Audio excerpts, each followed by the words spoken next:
Bismillahirrahmanirrahim. Assalamualaikum warahmatullahi wabarakatuh. Perkenalkan, nama saya Damarul Jati Kusuma. Saya Wawan Raki. Saya Nazar Nuanska. Saya Rio Ardiansyah. Dan rekan saya Adrian Banu Gustian kebetulan tidak bisa hadir di sini karena ada halangan. Jadi kita di sini bakal mempresentasikan sistem informasi keuangan Koperasi Permata. Oke, nah pada proyek ini dibuat menggunakan framework berbasis Laravel 11 dan database MySQL dengan front end Bootstrap 5 dan Blade dan menggunakan pattern CRUD dan MVC. Jadi aplikasi ini tuh membantu Koperasi Permata mencatat transaksi keuangan dengan lebih mudah dan akurat. Jadi di sini saya bakal menjelaskan dulu tentang profil Koperasi Permata. Nama Koperasi Permata, lokasinya ada di Kabupaten Kuningan sebelah Syahrul Islam. Terus tahun berdiri Koperasi Permata itu pada tahun 1972. Jumlah anggotanya ada sekitar 1.600 orang. Jadi koperasi ini tuh melayani kebutuhan simpan pinjam bagi tenaga pendidik dan aparatur sipil di Kabupaten Kuningan. Layanan utamanya simpan pinjam, asuransi pinjaman, dan penyewaan aset. Lanjut ke bagian login. Di sini kita bisa login dulu.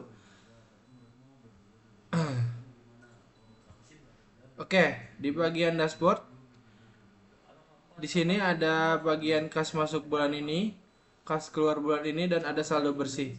Nah, jadi di dashboard ini adalah rangkuman semua data bagian kas masuk, kas keluar, dan saldo bersih. Di sini kita bisa lihat 10 transaksi terakhir, ada tanggalnya, ada kodenya, deskripsinya, akun, jenis, dan jumlahnya. Terus selanjutnya ke bagian kas masuk. Baik, terima kasih Kang Damar atas sebelumnya. Nah, di sini kita masuk ke kas masuk. Nah, pada kas masuk itu ada tanggal, kode, deskripsi, akun, jumlah, dan aksi. Nah, di kas masuk ini kita bisa mengedit, menghapus, ataupun menambahkan data terbaru. Nah, kita coba simulasikan untuk tambah kas masuk. Nah, misal di kode transaksi ini kita isi dengan SYN-FC 2024-04. Nah, untuk jumlahnya kita misal isi 500.000.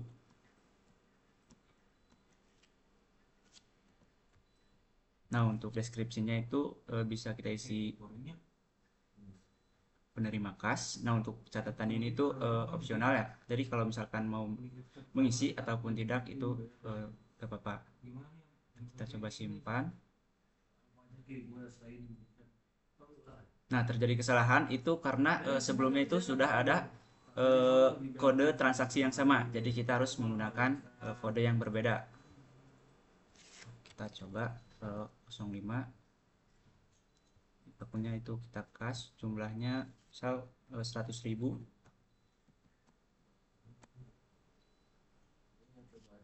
Untuk deskripsinya kita isi penerima kas. Nah, untuk catatan tadi seperti tadi opsional, kita coba simpan. Nah, kas berhasil ditambahkan. Nah, kita bisa lihat di sini itu kas udah ada ya. Nah, terus juga kita bisa edit di bagian yang tadi. Kita coba. Kita edit jumlahnya jadi 200. Update. Nah, bisa kita lihat yang tadinya 100 itu udah menjadi 200. Nah, selain menambah dan mengedit, kita juga bisa menghapusnya. Kita coba hapus. Oke. Nah, mungkin sekian penjelasan dari kas masuk. Saya lanjutkan ke rekan saya, Bang Jordi. Terima kasih kepada rekan saya Wawan Azraki telah menjelaskan tentang kas masuk. Sekarang saya Nazar Nawanska akan menjelaskan tentang kas keluar. Pada kas keluar ini sebetulnya nggak beda jauh ya dengan kas masuk, yaitu terdapat tanggal, kode uniknya, deskripsi, account, jumlah, dan aksi. Nah, di kas keluar juga kita bisa mengedit, menghapus, dan juga menambahkan kas keluar. Nah, di sini kas keluar sudah ada dua, yaitu peminjaman kas dan gaji karyawan. Sekarang kita akan menambahkan kas keluar dengan cara kita mengklik tambah kas keluar, masukkan kode transaksi. Nah, kode transaksinya tuh tidak boleh sama dengan yang sudah ada di sini. Jadi kita bikin lagi dengan kode transaksi SINFC 2024-01. Tanggalnya untuk tanggal yang hari ini aja. Akunnya di hutang usaha. Jumlahnya kita tambahkan 1 juta. Deskripsinya itu peminjaman uang kas. Nah, untuk catatan masih sama dengan kas masuk, yaitu opsional, bisa ditambahkan ataupun tidak. Kali ini kita tidak akan menambahkannya. Langsung saja kita simpan ya. Simpan. Nah, kas keluar berhasil ditambahkan. Nah, ini juga kita bisa lihat di sini yang kita sudah buat tadi, yaitu SINFC 2024-01 untuk peminjaman uang kas. Akunnya di hutang usaha, jumlahnya 1 juta. Nah, kita juga bisa mengedit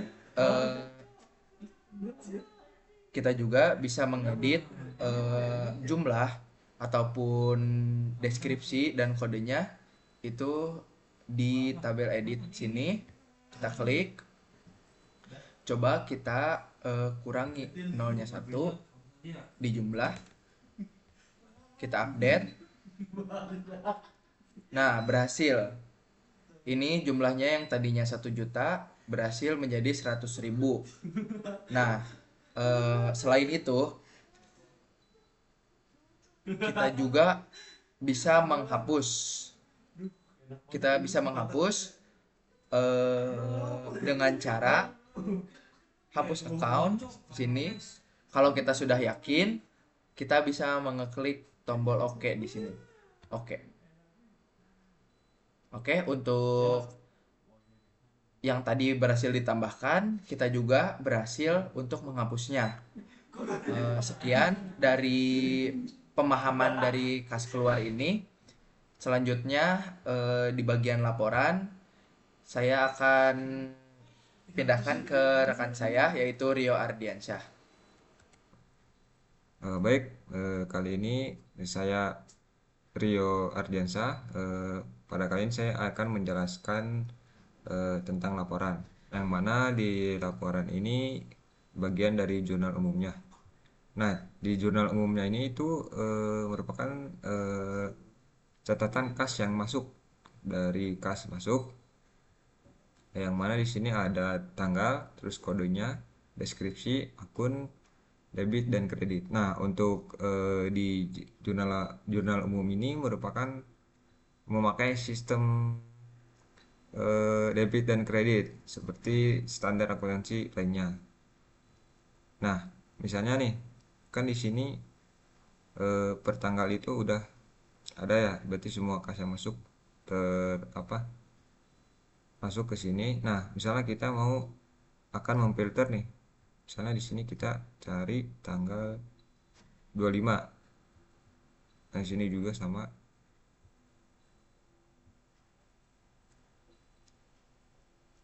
Nah, jadi setelah kita filter di tanggal 25, maka yang keluar itu di tanggal 25 tersendiri. Nah, sehingga deskripsinya itu penerima kas, akunnya itu kas. Nah, di tanggal 25 itu memakai sistem debit. Maka debit yang mana itu totalnya itu 4.127.500. Misalnya kita ubah lagi nih, mau ke tanggal 27.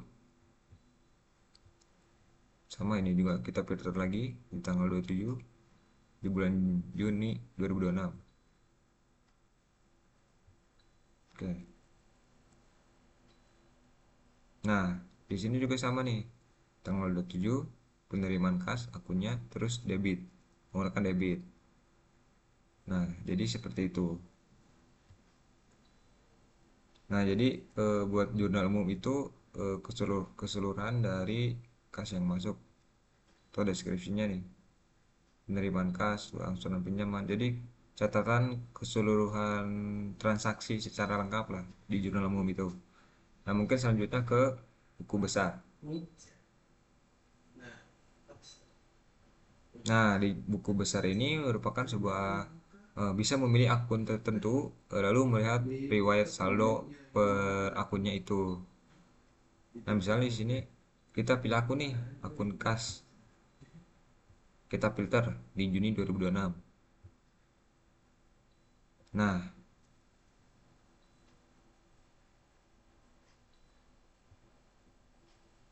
jadi buat deskripsinya tuh ada semua di sini berarti per tanggalnya. Setoran simpanan anggota, angsuran pinjaman, pendapatan bunga, penerimaan kas. Nah, jadi ini debit semua, tidak kredit. Nah, ini saldonya nih. Per ini misalnya dari setoran anggota, simpanan saldonya itu 5 juta. Terus dari angsuran pinjaman saldonya 8.500.000. Nah, mungkin untuk buku besar bisa dibilang riwayat saldo per akunnya. Nah, mungkin itu yang bisa saya sampaikan mengenai laporan, di antaranya itu jurnal umum dan buku besar. Mungkin kita bisa lanjut lagi ke teman saya. Terima kasih. Baik, terima kasih Rio Ardiansyah atas pengertiannya, yaitu jurnal umum dan buku besar. Sekarang kita lanjut ke bagian neraca. Di bagian neraca ini terdapat aset dan pasifa. Nah, total aset yang dimiliki oleh Koperasi Permata yaitu berasal dari uang kas sebesar Rp36.826.611. Nah, untuk aset dari bank itu masih nol, piutang anggota masih nol, dan inventaris itu masih nol. Karena Koperasi Permata belum menjalin kerjasama dengan 3 aset ini. Selanjutnya ada di pasifa, yaitu memiliki kewajiban hutang usaha sebesar 1 juta, hutang banknya masih nol, simpanan anggotanya nol, simpanan anggota sukarelanya nol. Jadi total pasifa di neraca ini sebesar 1 juta rupiah. Mungkin di neraca, mungkin di bagian neraca dicukupkan segini. Kita lanjut ke bagian laba dan ruginya. Terima kasih Najar Nahu atas penjelasan dari neracanya. Nah, sekarang kita lanjut ke laba rugi. Nah, di sini terdapat laporan laba atau rugi. Nah, untuk pendapatan itu ada pendapatan bunga pinjam, pendapatan denda, sama pendapatan layanan. Untuk beban, nah di beban itu terbagi menjadi beberapa jenis. Di antaranya itu ada beban gaji, beban listrik, beban telepon, beban pemeliharaan, beban asuransi, dan beban penyusutan. Nah, untuk total beban yang kita tanggung itu sekitaran 2.500.000. Nah, untuk laba atau rugi bersihnya itu di 2.500.000. Mungkin segitu penjelasan dari laporan laba atau rugi. Selanjutnya saya serahkan ke rekan saya, yaitu Damarullah. Baik, terima kasih Bang Ajaki dan rekan-rekan saya yang telah mempresentasikan isi project tadi. Selanjutnya di sini saya bakalan ngasih tahu isi project Koperasi Permata, struktur isi project Koperasi Permata. Di sini ada app, bootstrap, config, ada database, terus dokumentasi, public, research, routers, storage, test, dan vendor. Jadi ini tuh vendor tuh isi dari install composer, terus ada env example, git ignore, Artisan, Composer JSON, Composer Log, Package JSON, PHP, Unit XML, Readme MD, Fit, Config.js. Dah. Oke, ini adalah berikut isi struktur dari project Koperasi Permata. Oke, sekian hasil presentasi dari kita. Kami ucapkan terima kasih yang sebesar-besarnya kepada Bapak atau Ibu dosen yang telah membimbing kami, serta kepada semua yang sudah menonton video ini. Dari kami berlima, Damarullah, Najar, Rio, Wawang, dan Adrian pamit undur diri. Semoga proyek ini bermanfaat dan bisa menjadi inspirasi buat semuanya. Assalamualaikum warahmatullahi wabarakatuh. Terima kasih. One is the loneliest number that you